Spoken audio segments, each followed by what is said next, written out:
The writing on this show I've always felt very proud of. You know, I was lucky enough when I did the show I did before this, Ned and Stacey. There were two people who worked with me on that show, Tony Sheehan and David Litt, who, you know, I had relationships with after that show got canceled.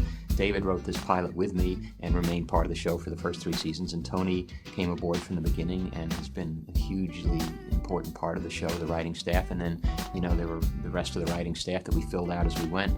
All great, and, you know, everybody really had something different to contribute as far as the sensibility of the show that sort of melded, and I think the quality of the writing really stayed good, which is so important. The writers and producers, they have a hard job. You know, I learned the hard way that it's, you know, they actually really are funny. I spent a long time going, I don't know why this is funny. I don't know why this is funny. I don't get why this is funny. Why is Carrie this? Why is Carrie that? You know, and they just must have been going, just shut up. Just shut up and say the lines, you know? But when the audience came in on Friday, very rare was I proven right that it wasn't gonna get a laugh. I mean, very rare. I mean, they had a hard job, they put up with me, they put up with Kevin, you know, and we're not the easiest people to get along with. And they did a fantastic job. They really did. I mean, I finally told them at the wrap party, you know, I guess you guys are funny. Working with David Bickel, Chris Downey, Ilana Wernick, all of the people who came in, Dennis Reagan, I knew who they were. Rock Rubin, all of the guys and women, Amy Gershman. Working with the same writers over a period of 9 years, we all became rather close. The writers, you know, obviously very talented, but their writing goes as far as the page. You know, you got to make the stuff pop. That's pretty much where I come in. But yeah, it's fun. You know, we really pride ourselves on it being a smart show. You know, really cleverly written. You know, the worst thing you can do as an actor is to read a script and realize that any of the lines are interchangeable with any of the other, they're just jokes written, and that anyone could say any number of them, they just happen to dole them out this particular way. That's always a little bit depressing. This show, every character is written so specifically and so on the nose. I mean, they have the voice down, but the new characters come in and they figure their voices out really fast too. It's the talented writers who are doing it. You know, it's not an accident. Ending the series has been hard for all of us. We love it here. We love the show, love writing for the show, and we've all really become a family. And we just have a really good time together. So it's hard to leave that behind. And I think that hopefully comes through in the show, hopefully. I think it's the thing that's going to be the hardest is we'll see each other. We'll all be, you know, friendly still, most of us. But we're never going to work together again. Right. In that same exact grouping that we had, and that was a real kind of special group. I mean, Ilana and I were working together. You could say love. For 8 years, and with Chris for 6 years, and we're in a room together for 13 hours a day sometimes, every day, fighting a war basically with whether it's with a piece of paper or with a star or whatever it is, and we're just trying to. And you know everything about everybody, and it's like being on Gilligan's Island. We're just stuck on this island together. But much better food. Much better food, not all and no yeah. globetrotters. Yes, exactly. The fact that we all worked together was a huge part, for so long, was a huge part of why the show stayed so good. You know, there was never any, you know, new people with their new ideas. You don't want actually, there were times. I know some new people, and we're like, oh boy, what's this Downey character have to say? But he had good ideas. So he did. He's very we good. welcome. He's great. But I think that was, and you know, and the fact that the essence of the show was family conflict, and we all, you know, have wives and families, and we came in with who had a good fight with their, you know, spouse this weekend, and you know, build it into a show. I mean, I think I said just last week. Or yesterday, I don't really remember. Comedian. But, what? Like comedian. Go, last night I was at it, and you weren't. What happened? Never. No, that I feel like sometimes it's very hard to come up with stories. You have a great run, like, you know, 6, 7 episodes, and then you're stuck. But I feel like I could write for the characters forever. Because we really do just take from our lives, whether it's a fight or something that happened to us.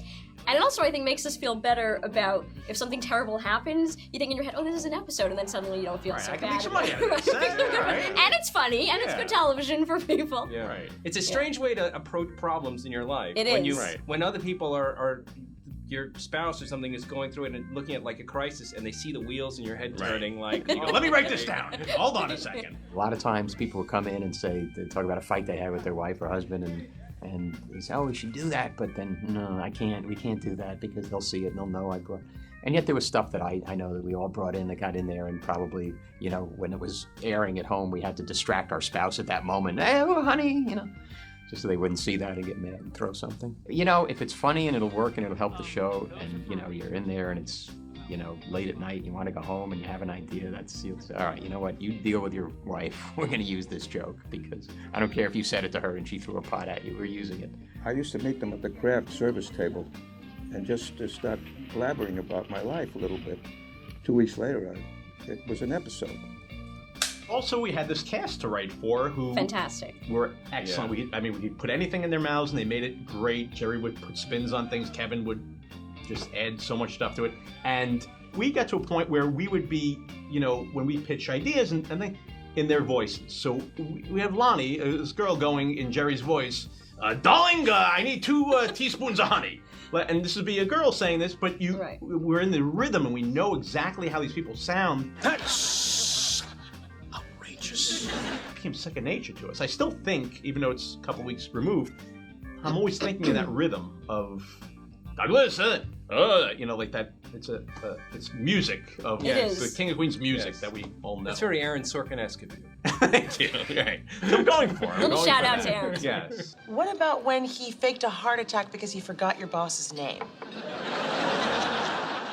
That wasn't a big deal. What about when he used your tax refund to buy an ice cream truck? Yeah, that was my fault. I shouldn't have left the check lying around. What about when you had to cancel your birthday trip to Paris because he was a semifinalist in a bladder bust contest? Yeah, that was a kick in the chiclets. Kevin was what he was when he came. It was easy to write for him. He was always kind of that character, and we developed it.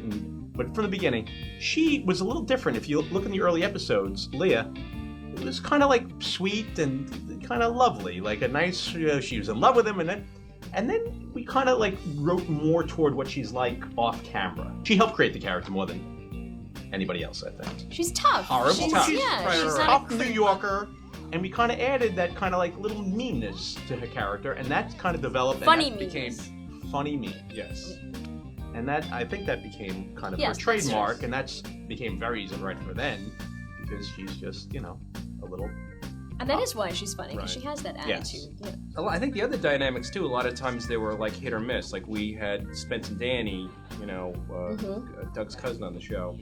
We were trying to find what was the dynamic that worked for them. Is it that they're these lovable losers who are out trying to meet girls, and that didn't really work? And we stumbled on, I guess, the default setting of mock gay. Right. Mock gay is a winner. Mock gay. We've gone to the mock gay well many times. Besides those two characters, we've done mock gay in other But incarnations. especially those two. But guys. those two really and work. and their acting really in those roles, as you see, it developed from season to season, just got better and better. And Jerry is great with anybody. I mean, the Arthur character is great with Spence, or great with Deacon. We've always been able to come up with funny little B stories for him with someone. It's interesting too, because I always thought that there are sort of two different kinds of jokes on the show. There were sort of written jokes, which are very funny on the page, and there are performance jokes. And I used to watch, and you'd see a written joke would get a laugh the first time it was done for the audience, and then a little bit less the second time, third time. A performance joke would get laughs every single time.